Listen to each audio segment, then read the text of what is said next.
Today, we take a virtual trip across the pond to visit with reputable UK criminologist Narissa MacLennan-Matthews. But before we do, I want to just give you some basic information about our group and what we do. And as we go along, we will ask some questions of her. So, first of all, hi and a hearty welcome to everyone tuning in to today's crucial podcast. We do appreciate you taking the time to do so. And for the next 30 to 45 minutes or so, our amazing guest, Narissa, would who advocates on behalf of men and boys, among other things. We would have this very interesting conversation with her. My name is Dipchand Ramcharitar. I'm the Outreach and Development Coordinator at Voice of Men 360. Voice of Men 360 is a non-profit organization based in London, Ontario, Canada, primarily focused on uplifting and advocating for men and boys, though we also reach out to other demographics as best we can. Voice of Men 360 is part of International Men's Day, who was founded back more than 20 years ago and provides similar services for men and boys in well over 90 countries. This particular program is called Open Up. It's a weekly broadcast produced and hosted by Voice of Men 360, where we engage with influential leaders and critical thinkers that address key issues with an emphasis on supporting men and boys. The program is usually broadcast on Sundays at 7 p.m. Eastern Standard Time. However, we have instances where, due to extenuating circumstances, we record the program or have it at a different time, as is obviously the case today. And just before we get to Narissa, I would like to run through our disclaimer. We would like to remind you that Voice of Men 360's mission is always delivered with good faith towards peaceful harmony. The views and opinions expressed in today's episode are those of our speakers and do not necessarily represent Voice of Men 360. Our organization engages in discussion forums to offer inspiration and create awareness of the issues of men who wish to overcome their life challenges. We are not providing medical or therapeutic advice.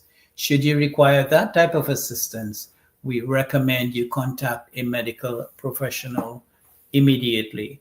If you have any questions or concerns about today's episode or any Voice of Men 360 content, please email us at info@voiceofmen360.org. Now let's dive right in on to Narissa. Please introduce yourself and then we can get on to some questions. Hi, my name is Narissa MacLennan-Matthews. I am a criminologist based in the southwest of England, and I recently submitted my PhD for examination on male victims of so-called honour-based violence and abuse and the wider debates surrounding hate crime. My areas that I research are on so-called honour-based violence and abuse, male victims, boys, gender-based violence and hate crime, specifically on race, gender and sexual orientation.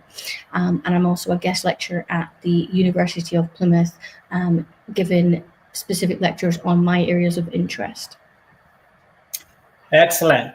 Can you tell us what prompted you to your current standing in terms of your job, your philosophy, etc.? So originally I started looking at honor crimes, is what I knew them as back in the early 2000s, when there was a case of a local lad in Scotland who is 15, so he's just called Boy X, who was abducted by a Pakistani Gurkha gang and tortured and killed. And around about the same time, there was also a male victim in Oxford who was kidnapped and murdered, which later was identified as an honour killing. This got my interest and pique, so I started to read books written by Jean Sassoon on Daughters of Arabia and Princess Mayada, which actually started to piqued my interest because it was about the women's room and how culture and how different genders were treated differently. And as the years had gone by, I started to work through my academic journey.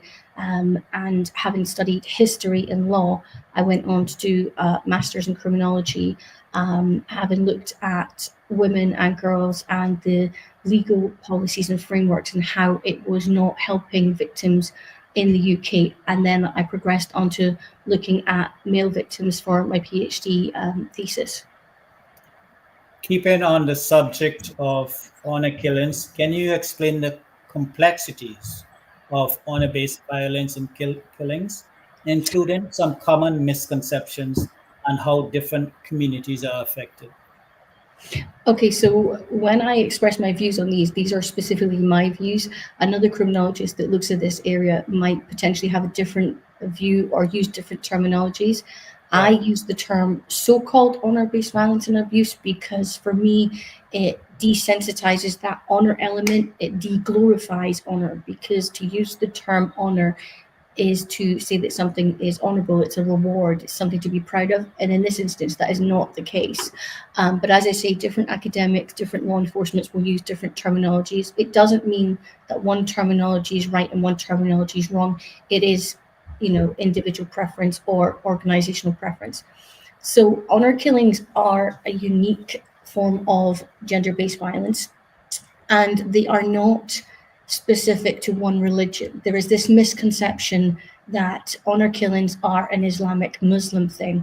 That is factually incorrect. The reason that people have this misconception is because a lot of the medialized TV trials that are seen around the world is because men are perpetrated as committing honor killings against their wives or their sisters or their mothers for going against traditional practices or going against honor or bringing shame or sex before marriage. But it isn't specific to one religion. There is no specific time in history where honor killings are identified as being belonging to that period. You have elements that are saying that it was ancient Babylonian times.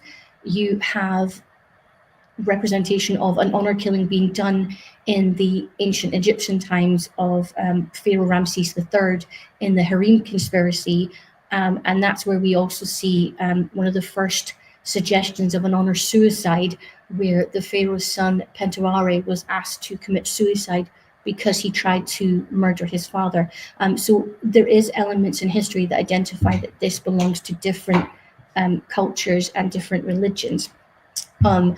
Honor killings are one of the worst forms of so-called honor-based violence and abuse is elements, because they can be singular or they can be a collective retribution for an alleged dishonor or shame being brought onto a family or a community.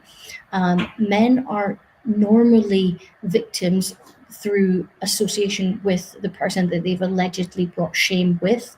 It's very rare that a male victim will be a single victim, unlike the case of Arash Ghorabani Zarin, who was a single victim in the UK, where he was murdered in his car in Oxford in 2004 for allegedly bringing shame and dishonor to his fiance's family.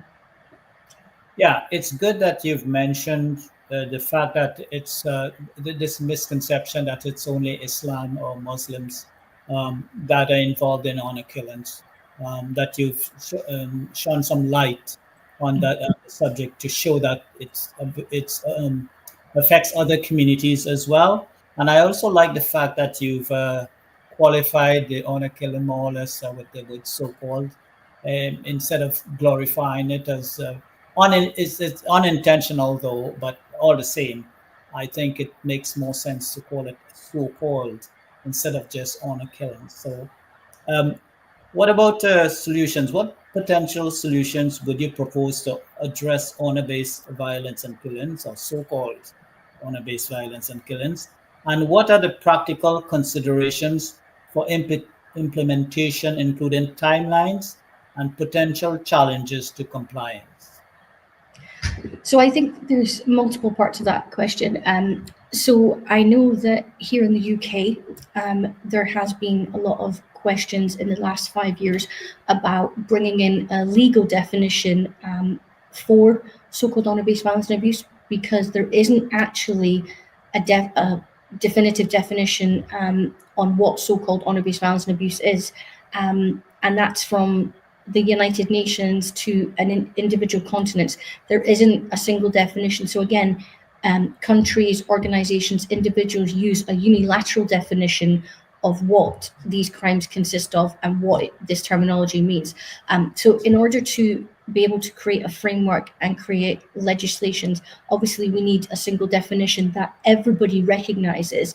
And I think it would be helpful if the United Nations, even though they write directives about honor killings, and say, this is a barbaric practice, it goes against everyone's human rights. I think the fact is that we need somebody to stand up and say, we need to create a single definition, and that way everybody understands what crime is associated under the definition. With that definition, I then think law enforcement, prosecution services would be able to say, okay, we now can create a framework to tackle this, because currently in the UK, for instance, if there is a crime committed under that framework of so-called honor, it is prosecuted as a statutory offence. So each statutory offence falls under a different crime.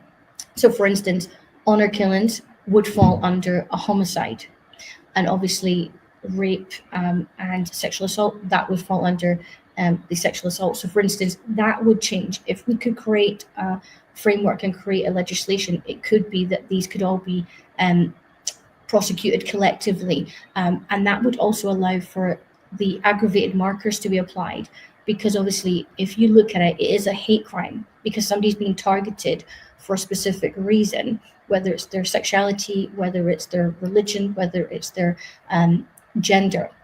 So if that would be allowed, then you could add the aggravated marker, which would then mean the prosecution, the sentencing would be harsher, because obviously currently in the UK, you can't have the multiple sentences. So it's always the more severe sentence that is looked at, and it's decided by the prosecution service. Is it in the public's interest, and does it meet the test to pass the bar? So this is the problem. It's not a simple solution of, okay, let's create a legislation, let's create a framework. These things take years, and I think it starts with education and understanding. You have to get people to start listening and asking questions in order to start that conversation going forward. Right. So you think that by aligning all the different facets of offenses that fall under this particular issue, that would create an atmosphere where it's more likely to generate better results for everybody, more effective sentencing and what have you. Yes, I think when we look at sentencing is a situation where people are never happy with the sentence. A family's never going to be happy with a sentence. They're always going to feel that their loved one or they haven't got the justice they seek. And unfortunately, in all legal systems around the world, the judges or the magistrates are only allowed to give a specific sentence. The only sentence that, for instance, for so-called honor killing in the UK would be a life sentence. Now, a life sentence in the UK is different to a life sentence in the United States. A life sentence in the UK will always have a minimum term to be served. For instance, if an individual has committed a so-called honor killing, as in the case with Arash Gorbani's Rin, and the sentences ranged from in the 14, 17 years up to 20 years, that is a minimum tariff of what they must serve before they can apply for parole. Parole is not always guaranteed, but they have to serve that minimum term before they're allowed to apply for parole. What can then happen is they have to then apply for the parole, and that can be decided by the parole board. Unfortunately, in the UK, the parole board no longer require an individual to show remorse. There is a difference to that. In the UK, we also have a sentence for certain crimes, which has been given to a whole life order. Now, those are very rare sentences. A whole life order is like the system in America, where if somebody's given a life sentence with no possibility of parole, that is what our whole life order is. So this is the situation, is the sentencing guidelines and the gravity matrix are very hard sometimes for judges to look at, unless the Crown Prosecution Service have said we're adding the aggravated marker, which can then bolster up the sentencing. Right. So that's very important. And it's very good. Thank you for shedding some light on the complexities of the situation, and for your suggestions in terms of aligning everything under one heading as opposed to having it in different categories. So those are things that, from all indications, would be helpful to the cause, and for everyone concerned.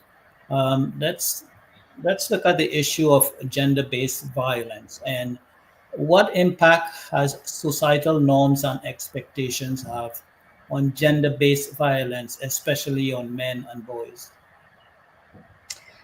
So gender-based violence is a form of violence I think is still widely misunderstood. I think when we talk about gender crimes, it is the innate ability for people to focus on women and girls, and project men and boys as the perpetrators, not as the victims.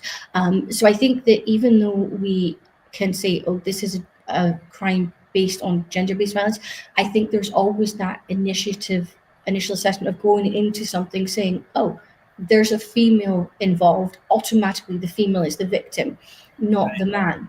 And now when I say that, I don't negate the crimes that women and girls face. They are disproportionately more significant in Right. statistics. Yeah. However, I think that we need law enforcement, we need schools, we need social services, we need advocates and a bigger, wider public sectors to go in and say, actually, let's go in with a blank canvas. Let's not go in and automatically assume the woman is the victim, because that isn't always the situation. We have intimate partner violence.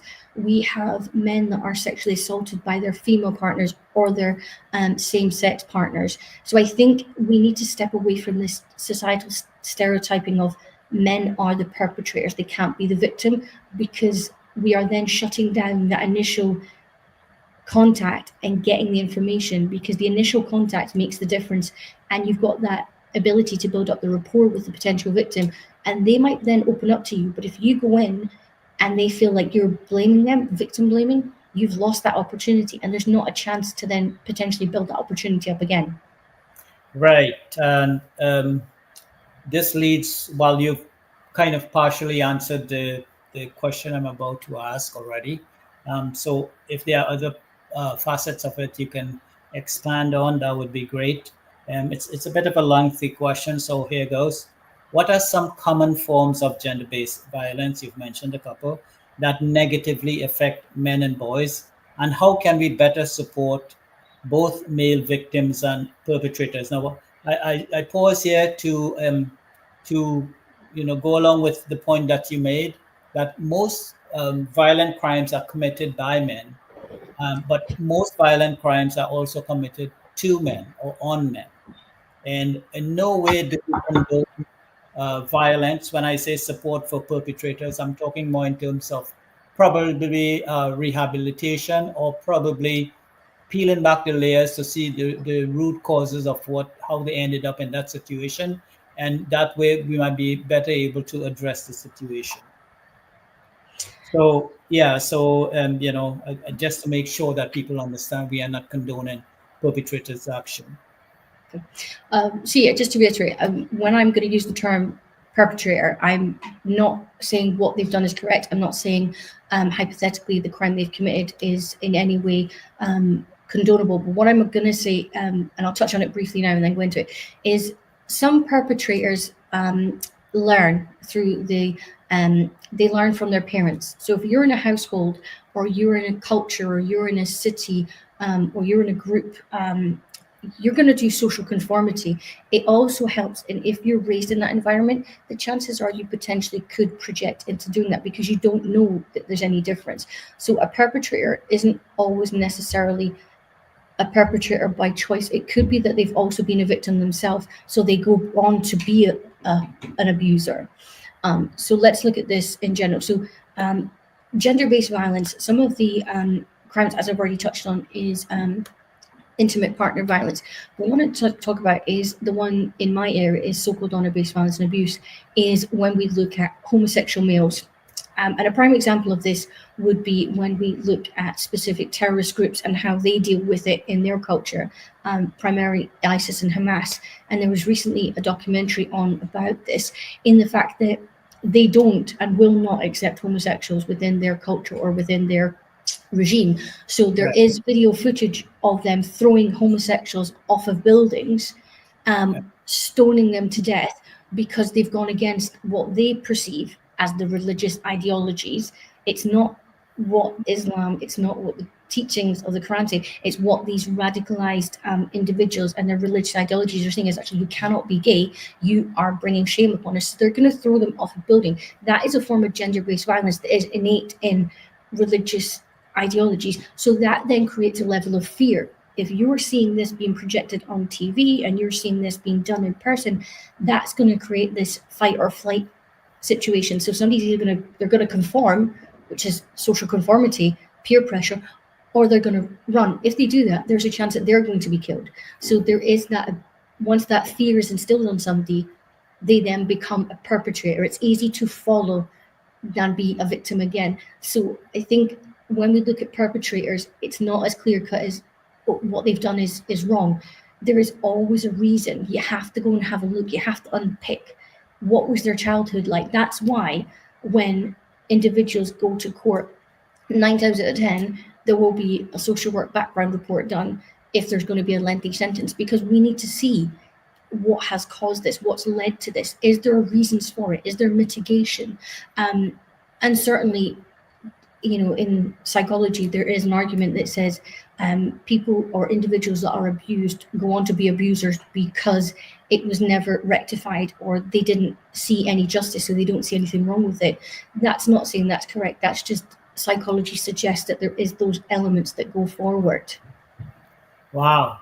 Well, that's a chilling reality we all have to face, and people should be made more aware of, what actually goes on in certain cultures.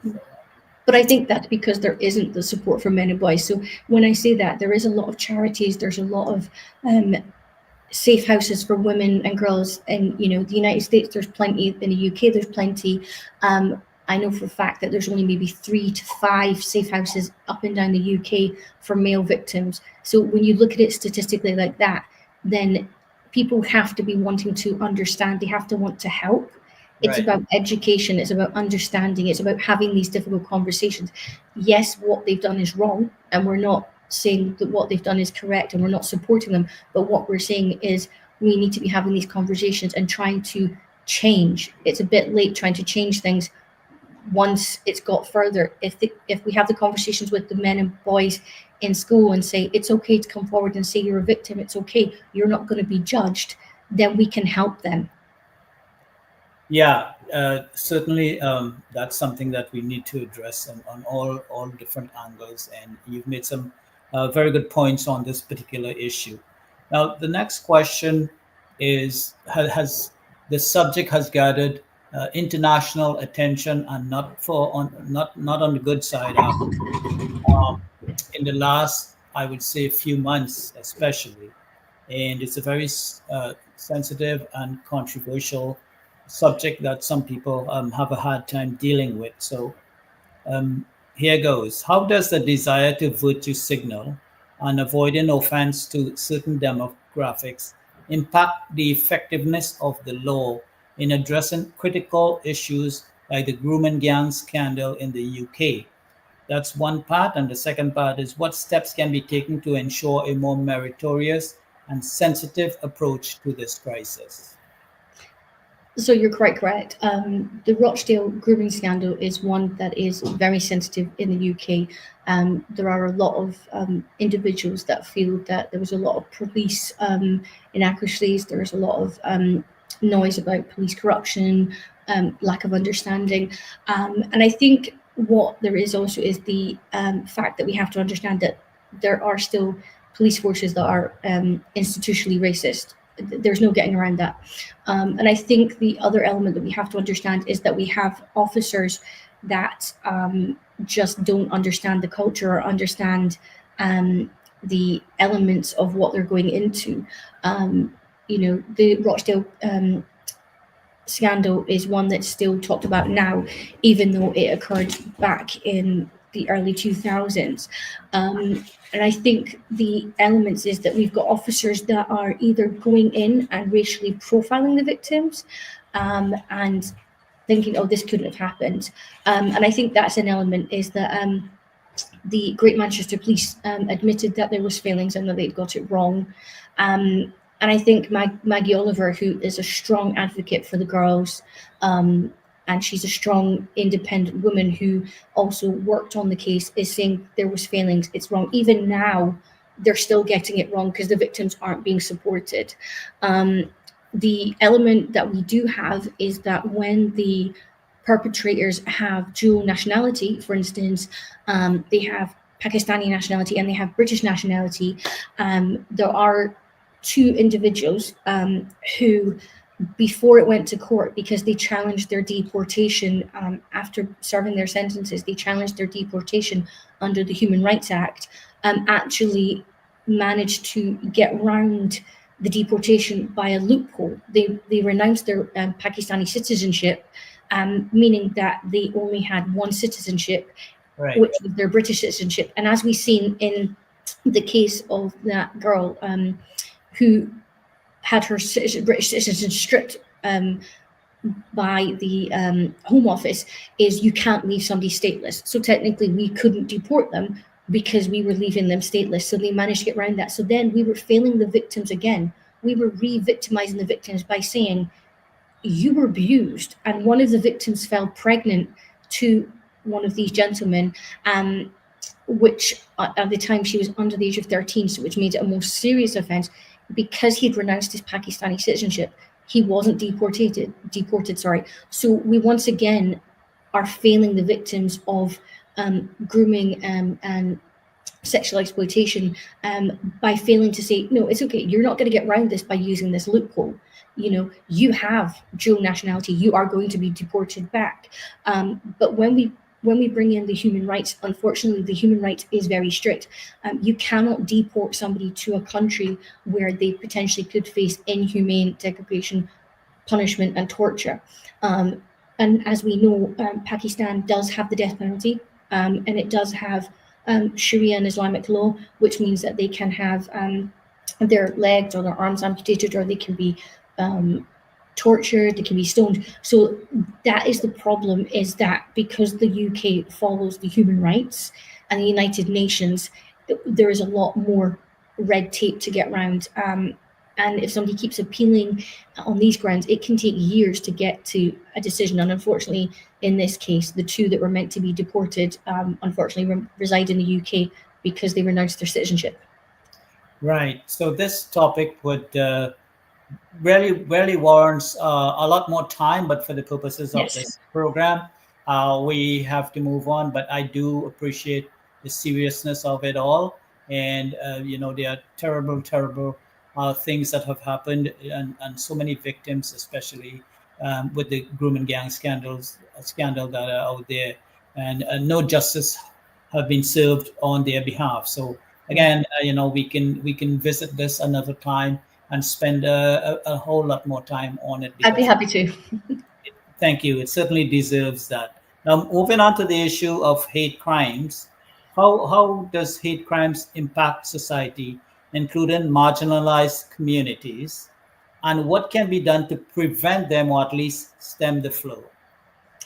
So again, I think when we talk about hate crime, people need to understand, especially in the UK, there's two tiers to hate crime. There's hate incident and there's a hate crime. And I think when people aren't aware of what can constitute a hate crime, it makes it very difficult for them to understand what they might be doing can be seen as a hate crime. And obviously to be convicted and charged with a hate crime adds an aggravated marker when it comes to sentencing or going to court. So when I look at a hate crime, one of the areas that I looked at within my research was sexuality and religion. And obviously I looked at primarily the South Asian communities and men and boys. And obviously they are a marginalized group within an already marginalized topic. So we've got so-called honor-based violence and abuse, which is a very under-researched, under-acknowledged unknown area within crime. And then you've got the element of men and boys, which is lower than that.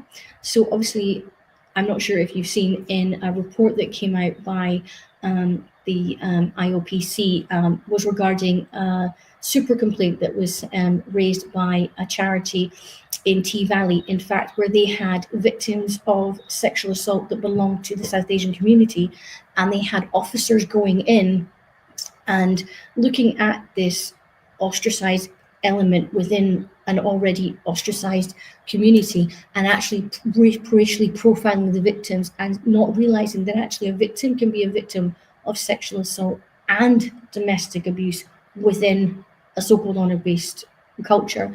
So there is that problem that when we have individuals on the front line, whether it's charities, schools, law enforcement, is they're not realizing that there can be more than one tier to a crime. It's not just one or all. And there's that element of instantly assuming it's a racial situation, it's a religious situation. And that becomes also an element of a hate crime in itself, because you are going in with that prejudice and profiling the victim before you even started that communication, which then removes that one chance to protect that victim and support them. Right, and to start with, education and awareness certainly is both are needed to, sort of bring people to the current state of affairs where they are, instead of just assuming, stereotypes on certain demographics. So, if I think in some way people should be exposed to reality and the awareness factor, and through education, that would be something that would benefit us all. I Now, think it's a training thing. I think it's training as well. I think, yes, even within police forces in the College of Policing here, there isn't that level of training. So even when they're realizing that they're getting complaints, and IOPC is getting involved, there is still that lack of training. And certainly the fact that they've gone and changed the risk assessment tools that officers have here in the UK, they've omitted to putting in questions surrounding so-called honor-based violence and abuse into this new tool called the DARA, whereas in the DASH there was a question specifically asking about so-called honor-based violence and abuse. So I think what we're getting is a lax in approach to it, because it's not something officers deal with every single day. It's let's take it out. Well, if you're not dealing with something every single day, you aren't going to be able to think when you go into a situation, could this be? If you've not dealt with a case before, or if it's been years since you've dealt with a case, the fact that they have to learn so much, it's not going to be there. So I think this is something that definitely needs to be considered, even in the United States, which they still don't understand so-called honor-based violence and abuse to an accurate extent. They have very minimal knowledge. And again, it's done under different sectors. You've got the education, social services, and law enforcement. So I think, again, it's an education thing, it's an understanding, but it's also a willingness to ask the questions and a willingness to be educated. exactly. And so, the next question, I think it's critical for society going forward, because there seem to be in certain cultures, especially Western cultures, a trend that's heading in the wrong direction in terms of ideology and radicalization and things of that nature. So basically, how do certain ideologies, both religious and secular, intersect with violent extremism? And what can be done to prevent radicalization, which is pretty important, without compromising the values of our upstanding society? So I think we need to understand that just because a specific religious ideology is used or suggested as radicalizing students or individuals, it isn't the religion as a whole. I think, we need to understand that just because somebody is preaching or using a discursive practice of using a platform to create intention and saying it's part of this religion, that doesn't necessarily mean it's correct. That is what that individual's interpretation of the theology or the doctrines is. It doesn't mean that that is what the actual theology and the doctrine and the religious texts are saying. So I think we need to make that clear, that when we're talking about radicalization, we're talking about individual groups or organizations using religious ideologies as a backbone to creating their own ideas, theories, and agendas and promoting them onto individuals. And I think the prime example of this, again, is when we saw this in the early 2000s with Osama bin Laden and the call to arms. We've seen it recently with Hamas in Afghanistan, where they're still saying that Islam is the leading religion and everyone must follow. And having studied Islam for a period of time, that isn't the case.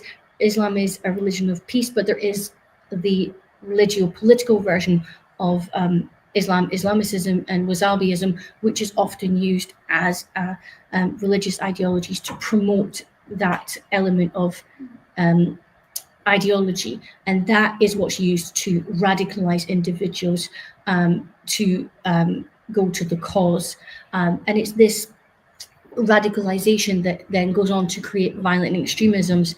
And a prime example would be one of the worst situations to hit the United States was the Omar Manti, when he shot up the LGBT nightclub, Pulse nightclub, back in 2016, and that he was classed as a lone wolf terrorist, but it was still a form of violent extremism. Who he was radicalized by an individual, and there is evidence from the FBI and evidence in literature to say that they were aware of this. But because it was one individual being radicalized, as opposed to the incidents that we had in the UK with that individual, Begum, I think her name's Begum, and her two friends being radicalized through the internet, and then they fled to Turkey. So because it was women, it was much more hyped up on the news because of how it happened, where in actual fact, both were forms of radicalization. It was just done through different platforms. So I think when we look at radicalization, we have to understand that it can be done through multiple ways, but one of the most common ways is to use a discursive practice, which is to use, speech, which can be done through the internet, through social media, through private recordings. So I think that's the problem, is when we come to social media, it becomes a bit of a tool to be used and not always in the best way. Right. That's a serious issue all around, and social media, obviously, and online platforms, they're not exactly helping the situation. On the subject of vulnerable communities, how can we balance the need to protect these vulnerable communities with the need to respect individual freedoms? So we have to be mindful that people have the individual right to freedom of speech. They have the right to a private life, So we have to balance the needs of many against the needs of the individual. So we need to be mindful that the individual might genuinely believe what they're hearing and what they are reading and listening to. And we can't tell them it's wrong. We might know it's wrong, but you do not have the right to tell somebody what to believe, what to think. No one does. So I think we have to, that's a very tricky one. And I don't think it's one that we're ever going to be able to get right, because we do have those rights of an individual. But I think when it comes to elements of terrorism or elements of risk to life of others, I think that's when we can start to put other elements into place. But it's not something that I think is ever going to be a resolution in the next decade, I'd say, at least. Yeah, good point. How can we ensure the support services are accessible and effective for diverse populations for both so-called honor and gender-based violence? So again, I don't think we're nowhere near getting that right. The services themselves, charities, unless they are specific, knowing what gender-based violence and what so-called honor-based violence and abuse is, then they're already going in blind, and that's when it gets wrong. I think that there is a lot of work to be done on both of these elements, and I think, again, that comes down to an education, an understanding, and a willingness to know what you're dealing with. And I think it's also a willingness to say, I'm not sure, I'm going to ask for help. I think there's this built-in ability to people to think they automatically have to have the answers. And And I think it's okay to say, actually, I don't have the answers, but can I go and ask somebody who might? And I think that's how we get the situation changing, and how we make sure that we're offering the correct support, is that actually we need to have interagency cooperation. And that can only happen by people asking and willing to support each other in getting it right. Because I think when we look at those that can become targets, we have to look at the disabled community, or those that are vulnerable, or that come from a very poor background, is they're more likely to be radicalized. They're more likely to become victims of sexual exploitation, financial exploitation, exploitation in general, human trafficking. They're more likely to be targeted because they're demographically, they're harder to keep track of. If you've got a homeless person who nobody knows where they are, if they're then trafficked, how is anybody going to know they're missing? And the same as individuals that are disabled, they might not have the language skills, they might not have the ability, they might not be verbal, or understand what's happening to them. So this is the problem. We need to be able to understand and implement that into our training, that actually, if we're asking questions and we're not seeing a response, okay, we're not asking the right questions, or we're not tailoring it to this individual. We can't just be using a script to ask questions. We need to be willing to adapt to individuals and making sure that we're getting it right. Yeah, I agree with you 100%. What about research? What type of research what types rather of research are currently being conducted regarding areas such as what we were discussing all along? So research currently in my area is very slow, but we have a harm matrix here in the United Kingdom that is run by Dr. Roxana Khan, who all members are of an academic or research background. And when potential research comes up, we can collaborate on it, and everybody can provide information and bring their expertise to the table. For instance, my area of expertise is on male victims. It doesn't mean I don't study females, whereas for instance, Dr. Maz Idris, he also looks at male victims, whereas then you might have Dr. Rachel Alpine, who looks at honor-based violence and policing. So, you could look at it from different angles, but there isn't a lot of research. And certainly since the HMIC report that came out in 2015, which was looking at all 43 police forces across England and Wales and where they were good and how they could support victims and where they were failing, there hasn't been a lot of further academic research done into the field. And I think that's because, again, it's still a very under-researched, very, very under-acknowledged area. But I think, again, it's just people being willing to talk about it and start to get research and see what we can do. Right. So do you have any other suggestions regarding how this situation can be improved? Yes, I do. I think universities and certainly secondary schools need to be teaching elements of gender-based violence. Now, not specifically so-called honor-based violence and abuse. What I'm saying is, if they were to bring in gender-based violence as a topic, you could then, underneath that, you could have so-called honor-based violence and abuse. You could have forced marriage. You could have coercive and controlling relationships. You could have intimate partner violence. And if we're explaining this to, and I'm talking about maybe 16, 17, 18-year-olds, because we do have to be mindful that topics we're talking about, we can't talk about it at a set age because they're children, ultimately. Exactly. I'm thinking universities, certainly within the UK. Right. I think myself, I teach a guest lecture on so-called honor-based violence and abuse, and I think Dr. Maz Idris teaches it on one of his modules. I think that's the only two universities that teach it in the UK, and that's saying something. And I know that universities in America don't teach it, but they are starting to bring in gender-based violence modules. So we're starting to get somewhere, but we're nowhere near where we need to be. Yeah, well, we got to start somewhere, and those are excellent suggestions. So Yes. people would start paying more attention. It's actually very critical that they do. We've sort of run out of time. I have a couple more questions. Okay. So what would be the overall message you hope would be conveyed through your work? So my work, I would like to promote that it's okay to be whatever sexual orientation you want to be. It's okay to be whatever religion you want to be. Religion doesn't dictate your sexual orientation.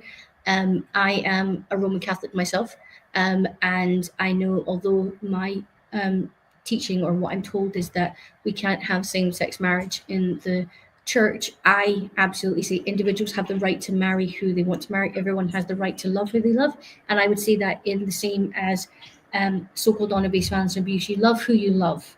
It doesn't mean that you can't pray to your God or be part of that religion. I think everybody has the right to love who they love and believe in whatever God they believe in. And I want my research to promote that ultimately to people is be who you are. But also I want the research to draw attention for law enforcement, for education settings, for other public sectors, is to start asking questions. Stop hiding behind the fear of being labeled a racist or being labeled, oh, you're profiling because of their religion. Stop being afraid, because if you're afraid, I guarantee the person you're talking to is more afraid.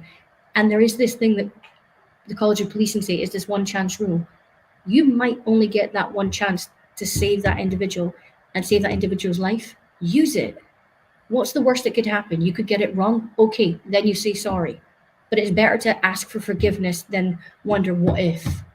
Right.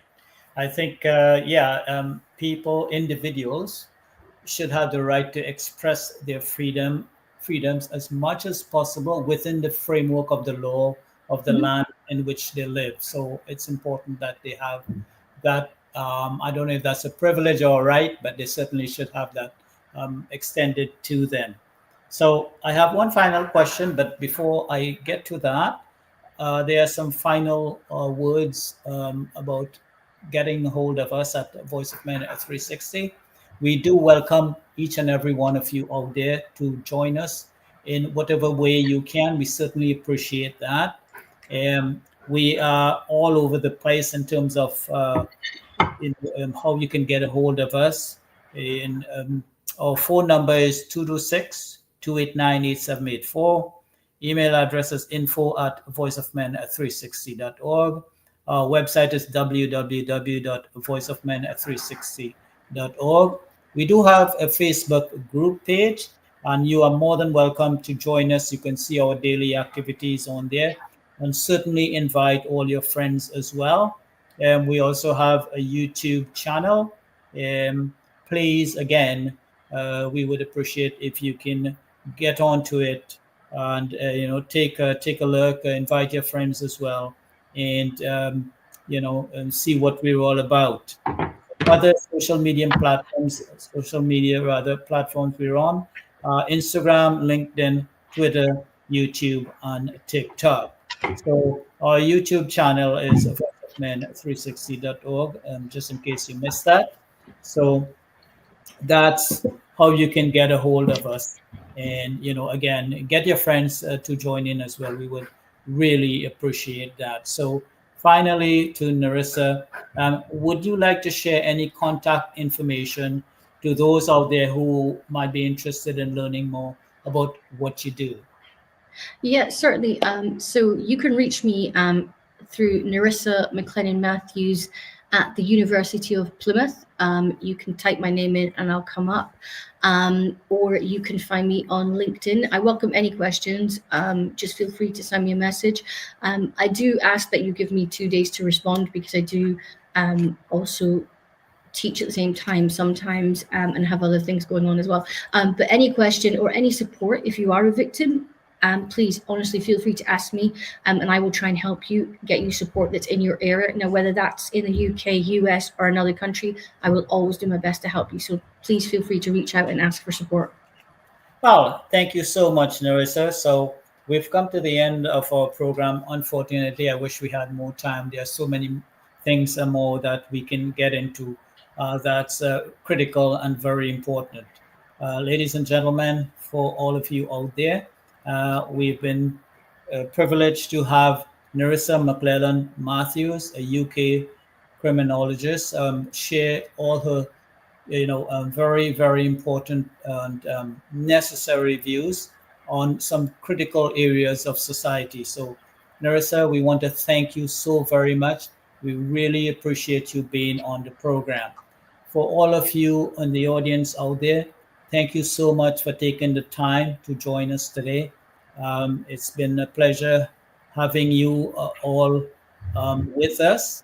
And for the man behind the scenes, our president, Sivam, he's behind the controls, doing all that hard work and making sure everything runs smoothless. Thank you so much, Sivam. So from all of us here at Voice of Men 360, thank you all and have a good morning, good night, good evening.